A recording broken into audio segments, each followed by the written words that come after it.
안녕하세요. 이탈리아 비즈니스 채널 다니엘입니다. 11월 24일 이탈리아 소식입니다.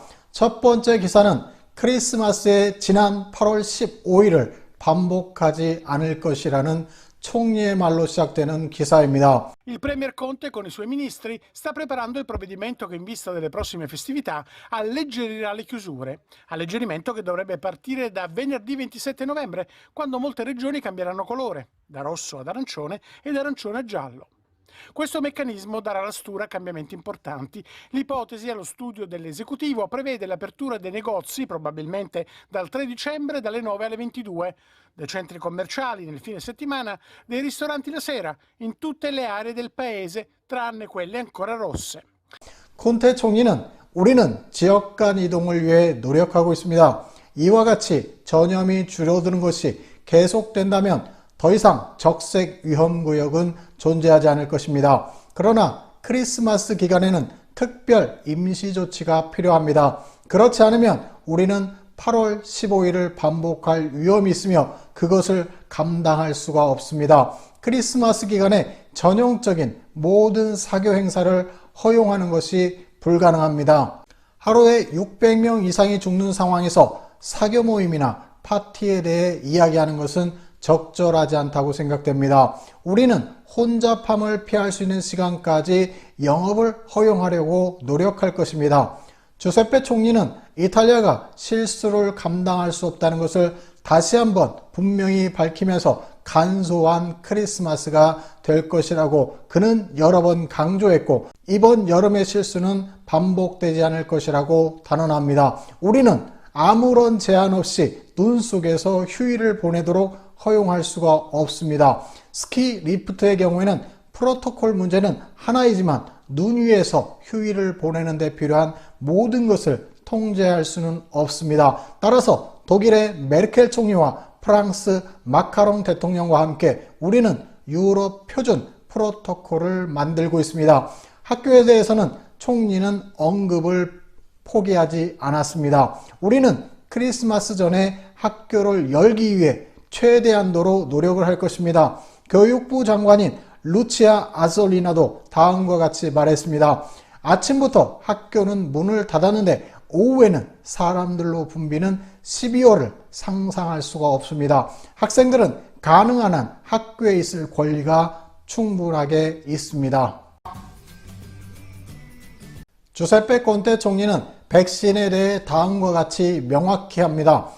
백신을 접종받는 것은 의무는 아니지만 권장사항입니다. 강력한 권고사항이기도 합니다. 백신이 승인된다면 여러 번 테스트된 것이기 때문에 안전하다고 확실히 말합니다. 1월 말부터 백신이 나올 것이라고 생각하는데 질병에 취약하고 노출된 계층에 먼저 사용할 수 있습니다. 우리는 책임감 있게 행동하고 있으며 건강과 경제 두 개 모두를 보호하기 위해 최대한의 예방조치를 취하면서 매우 분명한 방법으로 진행하고 있습니다. 라고 총리는 설명합니다.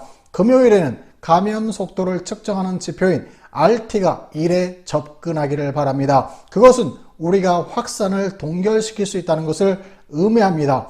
크리스마스가 얼마나 우리에게 가치가 있는지 우린 잘 알고 있습니다. 우리는 관광 도시들에 대한 법령과 함께 상대적으로 보상을 받지 못한 근로자들을 위해 최대한도로 노력을 기울이고 있습니다. 우리는 문화와 오락, 관광을 위해 더 노력할 것이며 부가가치세 및 자영업자들의 어려움에 대해서도 많이 고려하고 있습니다. 총리는 이렇게 대답을 했다고 합니다. 그는 유럽 회복기금에 대해 다음과 같이 덧붙였습니다. 우리는 2월에 이탈리아 국가 재건 계획을 발표하려 합니다. 팬데믹 초기에 비해 조금 늦어졌지만 유럽 집행위원회와 매주 이 문제를 가지고 의논하고 있습니다. 우리는 이 계획을 전 국민과 함께 공유하고 의회에서 결정할 것입니다. 라고 그는 말을 맺었습니다. 두 번째 소식은 독일 베를린에서 자전거에 번호판을 부착하려 한다는 기사입니다. 독일의 대도시들에서 자전거는 점점 더 증가하고 있고 총 25건의 교통사고 중 한 건이 자전거 사고라고 합니다. 누구는 적고 누구는 지나치고, 즉 베를린에서는 자전거가 지속적으로 증가하고 있어 경찰이 더 엄격하게 규제를 적용하려 하고, 프랑스 파리에서는 자전거가 너무 적기 때문에 지방자치단체는 확산을 고민하고 있습니다. 독일의 대도시들에서 자전거 운전자들은 통제불능 상태이기 때문에 자동차나 전기 스쿠터처럼 번호판이 필요하다라고 경찰청장 바르바는 말했습니다. 기하급수적으로 증가하는 자전거 운전자들이 긴 보도를 따라 보행자 사이를 빠르게 간다거나 빨강색 신호등에서 건넌다든가 등 잘못된 운행 습관으로 인해 교통사고가 증가하고 있다고 합니다. 타제스피겔 신문에 나온 내용에는 두 바퀴의 무질서란 제목으로 도로교통사고에서 25건 중 한 건 이상을 차지하는 자전거 운전자를 위한 운전 면허증을 도입해야 한다고 제안하기도 했습니다. 그러나 사이클협회 관계자는 독일에 7,500만 대의 자전거를 등록하라고 하는 것은 관료적인 악몽이 될 것이며 가장 친환경적인 운송수단에서 사람들을 멀어지게 할 위험이 있다고 강조했습니다.